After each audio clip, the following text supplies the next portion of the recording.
واجب اور مسنون اعتکاف کے لیے چند چیزوں کا ہونا بہت ضروری ہے، چند شرائط ہے. اگر وہ شرائط پائے جائیں تو آپ کا واجب اور مسنون اعتکاف صحیح ہوگا، اور اگر وہ شرائط نہ پائے جائیں تو اعتکاف صحیح نہیں ہوگا. اس میں سب سے پہلے مسلمان ہونا. اگر اسلام کی دولت ہے تو ہی وہ شخص اعتکاف کر سکتا ہے، ورنہ نہیں. اور دوسری شرط ہے عاقل اور بالغ ہونا، عقل مند ہونا. اگر کوئی شخص عقل مند نہیں ہے، بیوقوف ہے، کم سمجھ ہے اور اسے سمجھ ہی نہیں ہے، پاگل ہے، تو ایسے شخص پر اعتکاف واجب اور مسنون نہیں ہے. اور ایک بالغ ہونا، جو بچہ بالغ ہے اسی پر اعتکاف، اسی شخص کے لیے اعتکاف مسنون ہے، اور جو بالغ نہ ہو اس شخص کے لیے اعتکاف مسنون نہیں ہے. اور تیسری شرط نیت ہونا. یہ بہت ضروری ہے کہ بغیر نیت کے کوئی کام نہیں ہوتا. انما الاعمال بالنیات، سارے اعمال کا دار و مدار نیت پر ہے.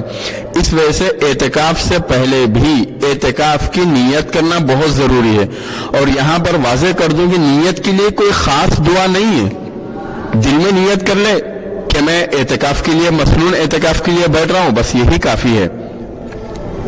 اور ایک شرط ہے، چوتھی شرط، اگر مرد اعتکاف میں بیٹھ رہا ہے تو ایسی مسجد میں اعتکاف کرنا جس میں 5 وقت کی نماز باجماعت ہوتی ہو اور باضابطہ امام اور مؤذن موجود ہو، ایسے مسجد میں مرد کا اعتکاف کرنا ضروری ہے. اگر کوئی ایسی مسجد ہے جہاں پر نماز 5 وقت کی نماز ادا نہ کی جاتی ہو تو ایسے مسجد میں اعتکاف بیٹھنا صحیح نہیں ہے.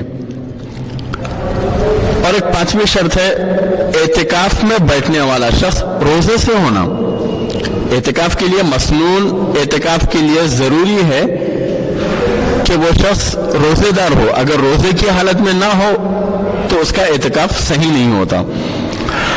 اور 6ٹھی شرط ہے معتکف کا پاک ہونا.